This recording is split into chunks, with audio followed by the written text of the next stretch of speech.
Hey, welcome back to my channel. In today's video, I'm going to be reading The 13th Cat. And chapter was that mark? Okay, let's see. Okay, let's see, where is it going up to? Wait, hold on. Chapter 7.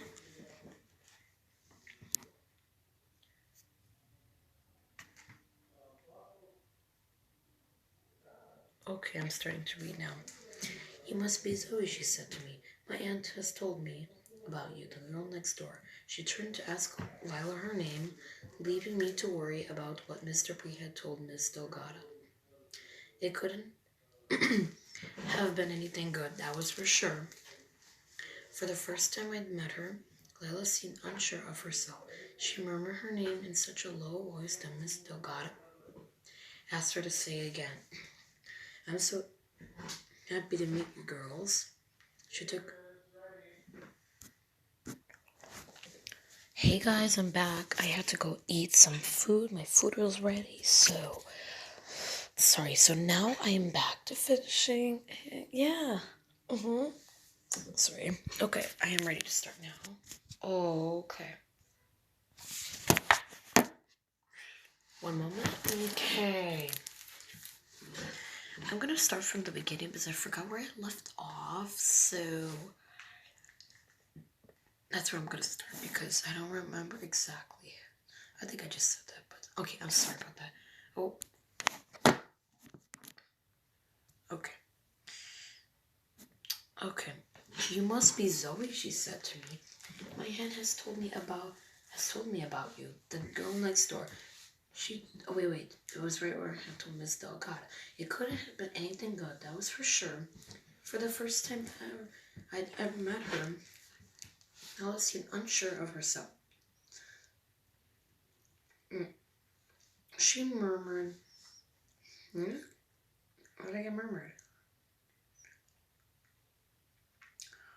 Oh, yeah. She murmured her name in such a low voice that Miss Delgado asked her to say it again. "I'm happy to meet you, girls." She took a seat in the swing between Lila and me, pushing lightly with her feet. She made it sway slightly. "Ah, so lovely, so old-fashioned, this swing, so comfortable." Lila finally spoke up. "Are you an artist, Miss Delgado?"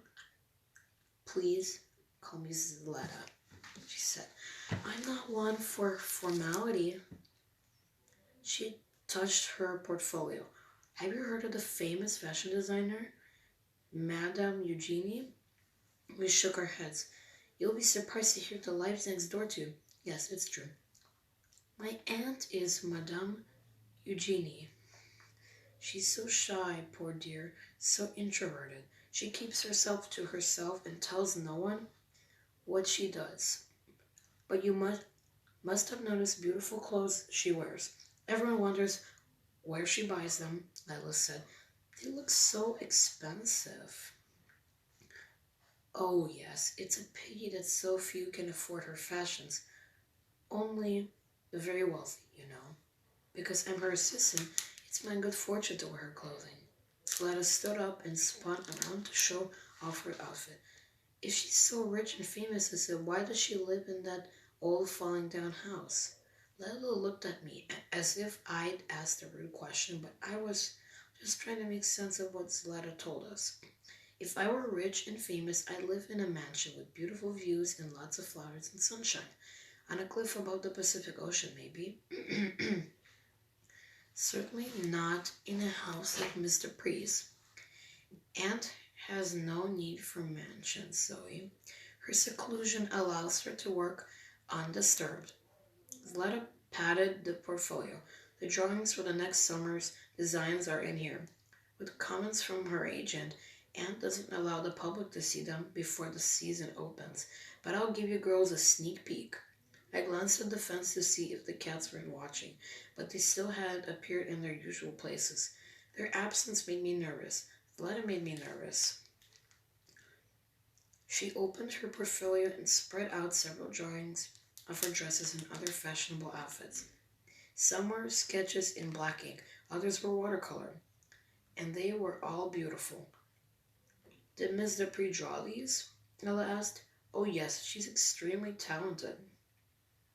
Zelda reached over and touched Lila's hair. Such a lovely color, so thick and shiny. No kidding. And your face. She cupped her hands in a heart shape. Have you ever thought about a modeling career? Young girls of your type are much in demand now. She stepped back and studied Lila. You have the perfect build. Slender, long legs, expressive eyes, and a sweet mouth. Me? A model? Layla laughed. Are you kidding? I'm way too clumsy. I'd fall off the runway or something and ruin the show. Oh, no. We can fix clumsies, Layla laughed. You are what, 14? 15? Just the right age. Think about it. I can arrange headshots by a professional photographer and introduce you to the right people. I'm only 12, Lila stammered. And I have school. My parents would never. No, I can't, but I wish. She stared at Zlata as if she'd been enchanted. If you change your mind, darling, let me know. I hate to see a beautiful girl miss an opportunity to be on the cover of Vogue, to walk the runways in Milan, Paris, Rome, a top model. She opened her purse and drew a business card. Please consider the financial success that can be yours. Your parents will be impressed by the money you'll earn. Lila took the card and studied it. Thank you, she whispered. Thank you. Thank you, Zlata. Zlata swung her head toward me, and I noticed how sweet her hair smelled, like roses or lilacs, or something. And you, little Miss Zoe, and told me about the terrible misunderstanding between you. All because of one insignificant cat. She regrets losing her temper and coming to our house uninvited. She said things she didn't mean and wishes to apologize. Oh, sorry, excuse me. Okay. For her behavior. She's really a sweet and kind woman, Zoe, but that cat means... Wait, she's a really kind woman, Zoe, but that cat means a great deal to her. She cannot bear its loss. She hopes you'll visit her to see what can be worked out. Do you think we can arrange that? No, I thought. Definitely not. Your aunt scares me to death, not to mention that she's a witch.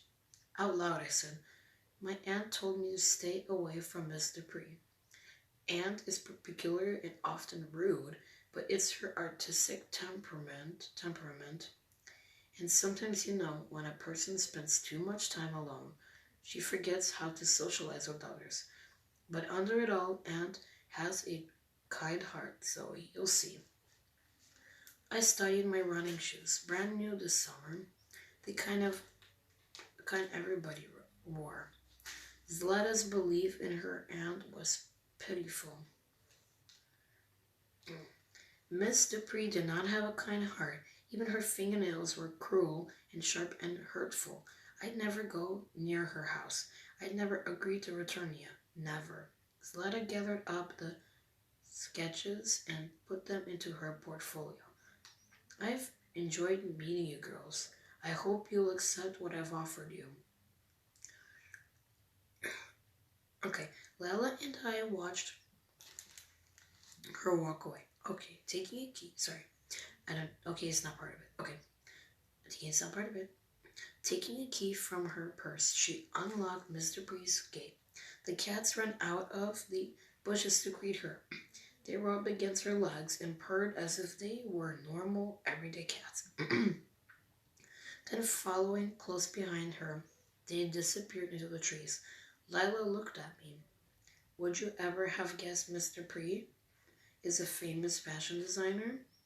No, not in a million years. Whoever heard of a witch doing anything but witchiness? Maybe we're wrong about her, Lila said. Surely, Lila. would know if her aunt was a witch. She never even hinted at anything like that. Don't you think Zlata's kind of strange? I struggled to say what bothered me. It's her eyes, I said. They're the same weird color as Miss Dupree's eyes. So, they're related. Why shouldn't their eyes be the same color? Sorry, one moment. Okay, sorry, but I just choked on my own saliva. Everything is alright, guys. I'm totally fine. I'm serious. I'm fine. Okay, so let's get started. So, where did I leave off? I'm gonna check that right now. Okay. I think I found my spot. Let me just double check I'm accurate, guys. One moment. Yeah, there I found it. Don't you think Zlata's kind of strange? I struggled to say what bothered me. It's her eyes, I said. Wait, it's her eyes, I said. They're the same weird color as Mr. Priest's eyes. So, they're related. Why shouldn't their eyes be the same color? It's not only the color, it's the way she looked at me. I swear she read my mind just like Mr. Priest. Sorry, my chair keeps moving. Didn't you notice? Or were you too flattered by the modeling stuff to see? Oh my god. Okay.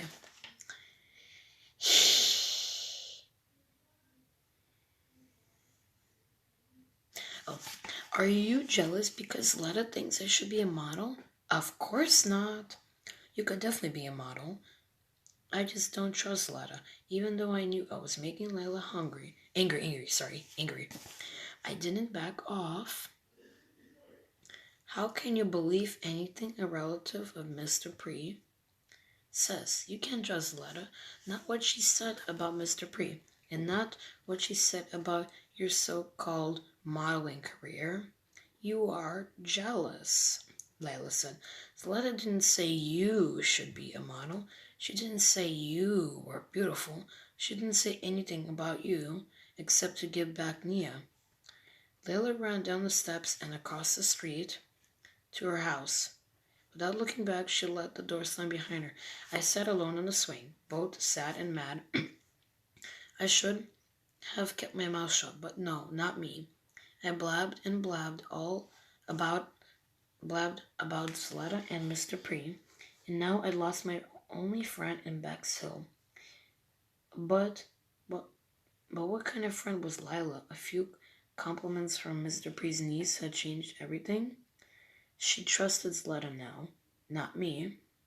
I got to my feet, almost too tired to move, and went inside. Nia met me at the door and rubbed against my legs as if to comfort me. She led me to the kitchen, where she sat down beside her, emptied dish, and looked at me.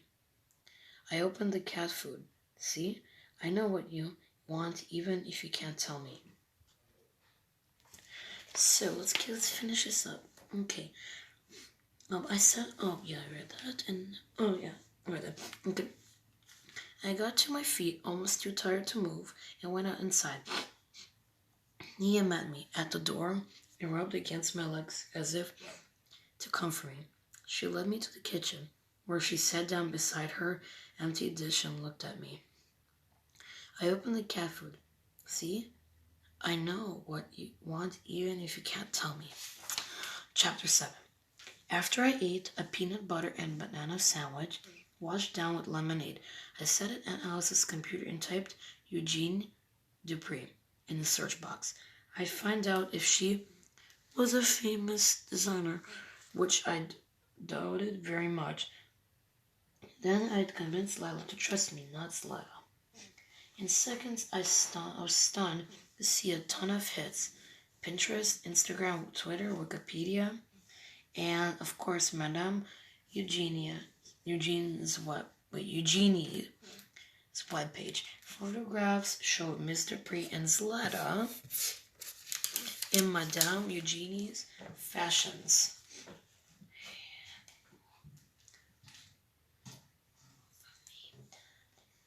Oh, sorry. My photograph showed Mr. Pre and Zlata in Rome, London, Berlin, and Paris. Always smiling. Always dressed in Madame Eugenie's fashions. Zlata's hair and makeup were perfect, and Miss Dupree looked suave and sophisticated. A stylish, older woman, often wearing sunglasses. I scrolled through pages of models in Miss Dupree's creations. They were very young, very thin, and very pretty. Some were white, some black, some Asian. They posed as if they'd been told to look angry or sulky. They pouted, they frowned. They glared with their spindly legs and arms. They looked like homeless orphans. Lila was much prettier than any of them. Thanks so much for watching, everyone. Please go ahead and click that subscribe button for me. Thank you so much for watching again. Bye.